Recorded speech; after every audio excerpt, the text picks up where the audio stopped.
अस्सलाम वालेकुम। पोल टू एच ऑफिशियल टीम ईयर। अच्छा स्टूडेंट्स, उम्मीद है कि आप सब लोग खैरियत से होंगे। अच्छा स्टूडेंट, आज हम बात कर लेते हैं नर्वस टिश्यू के बारे में, नर्वस टिश्यू हिस्टोलॉजी के बारे में बात कर लेते हैं। काफ़ी सारे स्टूडेंट्स के मैसेजेस आ रहे थे कि सर हमें बाकी वीडियोस की तरह आप हमें इस टॉपिक पे भी गाइड करें कि इसमें से क्या क्या करना है और कितना करना है।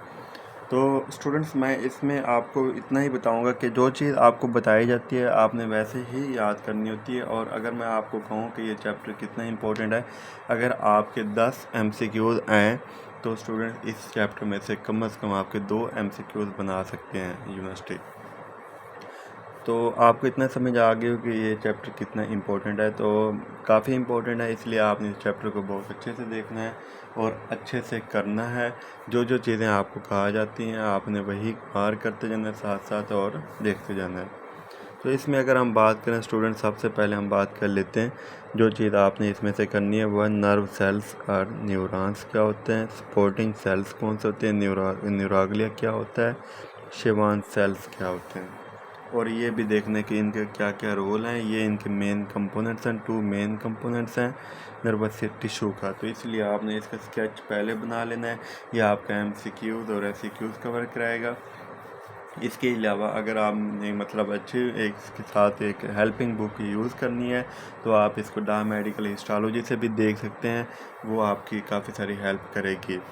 तो इसके अलावा हम बात कर लेते हैं न्यूरॉन्स के बारे में। तो न्यूरॉन्स क्या होते हैं, ये इसके 2 स्पेशल फीचर्स हैं, प्रॉपर्टीज़ हैं, जिसमें एक्साइटेबिलिटी आ जाती है और कंडक्टिविटी आ जाती है। तो आपने इसको ये देखना है। न्यूराइड्स के बारे में पता हो आपको, न्यूराइड्स की ये डेफिनेशन लिखी हुई है। इसकी 2 टाइप्स होती हैं, एक्सान, ये आपका MCQs में पूछा जाता है तो इसलिए एक्सान और डेंड्राइट्स का आपको पता होना चाहिए।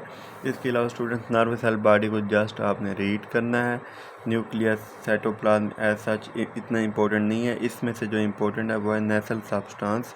तो आपने इसको MCQs पॉइंट ऑफ व्यू से कर लेना है। इसके बाद हम बात कर लेते हैं स्टूडेंट्स इसके नेक्स्ट पोर्शन की।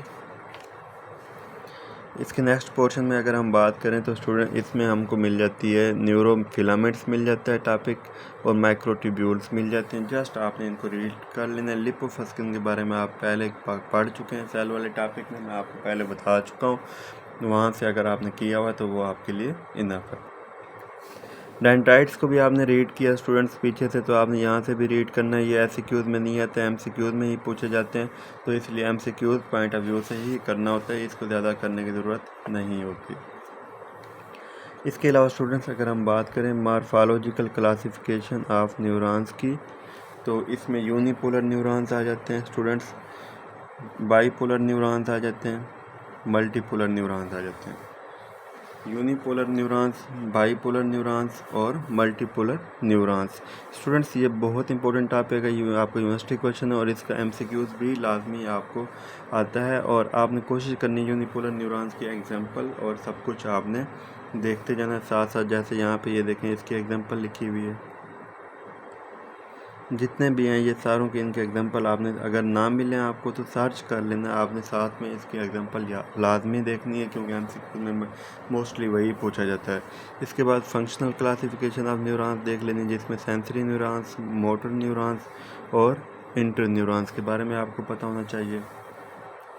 इसके अलावा स्टूडेंट्स हम बात कर लेते हैं शिवान सेल्स के बारे में। शिवान सेल्स में कौन कौन से आ जाते हैं, MCQs में आपसे पूछा जाता है, तो आपको MCQs पॉइंट ऑफ व्यू से पता होना चाहिए। इसमें से माइलिनेटेड नर्व फाइबर, सॉरी आपको स्किप हो रहा था, इसमें नर्व फाइबर की 2 टाइप्स हैं, माइलिनेटेड और अनमाइलिनेटेड। ये MCQs के लिए आपने करना है, इसको आपने अंदर से रीड करना है। नोड ऑफ रिनवीर आपका शॉर्ट क्वेश्चन बन जाता होता है, तो आपने इसको इस वे से करना होता है। वैसे आप फिजियोलॉजी में पढ़ चुके होंगे नर्व एंड मसल की, तो वहाँ से भी आपका एक कंसेप्ट बना हुआ होगा, तो आपको इतनी मुश्किल नहीं होगी।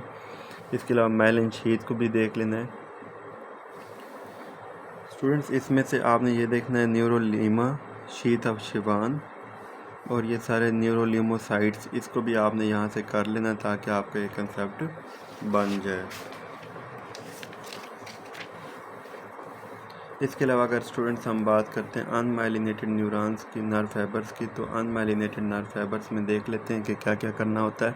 अनमाइलिनेटेड नर्व फाइबर्स में हम देखें तो ये सारा का सारा आपने इसकी डिटेल देखनी है कि इसमें कौन कौन से सेल्स हैं, शिवान सेल्स, और ये सब कुछ साथ में ये देख लेना होता है। इसके अलावा अगर हम बात करें नर्व टर्मिनेशंस की, तो नर्व टर्मिनेशन में स्टूडेंट्स देखते हैं मोटर नर्व एंडिंग्स आ जाते हैं, सेंसरी नर्व एंडिंग्स आ जाती हैं, तो यह आपने लाजमी करना होता है। मोटर नर्व एंडिंग्स की अगर हम बात करें तो इसमें एसिटाइलकोलिन और नॉर एपिनेफ्रिन का रोल देखना होता है। और इसके अलावा इसकी न्यूरोमस्कुलर जंक्शन, जिसमें सिनेप्टिक लेफ्ट, सिनेप्टिक वेसिकल, और स्टूडेंट्स ये आपके एमसीक्यूज बनते हैं, तो इनको आपने लाजमी करना होता है। Junctional fold very important, MCQs में पूछा जाता है। और ये पूरा का पूरा पैराग्राफ आपने रीड करने की कोशिश करें कि ये सारा करें, क्योंकि ये आपको university question histological point of view से पूछा जा सकता है, तो इसलिए आपने इसको करना है।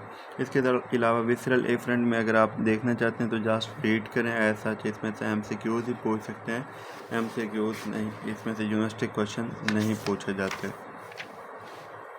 इसके अलावा स्टूडेंट्स जो बात है वो ये है कि सेंसरी नर्व एंडिंग्स की अगर हम बात करें तो इसमें आ जाते हैं नॉन कैप्सुलेटेड, इनकैप्सुलेटेड और इनकैप्सुलेटेड नर्व एंडिंग्स। तो नॉन इनकैप्सुलेटेड या फ्री नर्व एंडिंग्स कहते हैं। इसकी डेफिनेशन, इसकी कहाँ कहाँ पाए जाते हैं एरियाज़ में, ये आपने करना होता है, एमसीक्यूज़ में पूछा जाता है। मार्कर सेल के बारे में आपको पता हो कि इसमें मार्कर सेल का क्या रोल है। और अगर हम बात करें स्टूडेंट्स इसके इनकैप्सुलेटेड की, तो इनकैप्सुलेटेड में ये बहुत इंपॉर्टेंट है, ये आपका यूनिवर्सिटी क्वेश्चन बनता होता है। मिजनर कार्पसल का आपको पता हो, टैक्टाइल कार्पसल का पता हो, पेसिनियन कार्पसल का पता हो कि इसमें क्या क्या आ जाते हैं।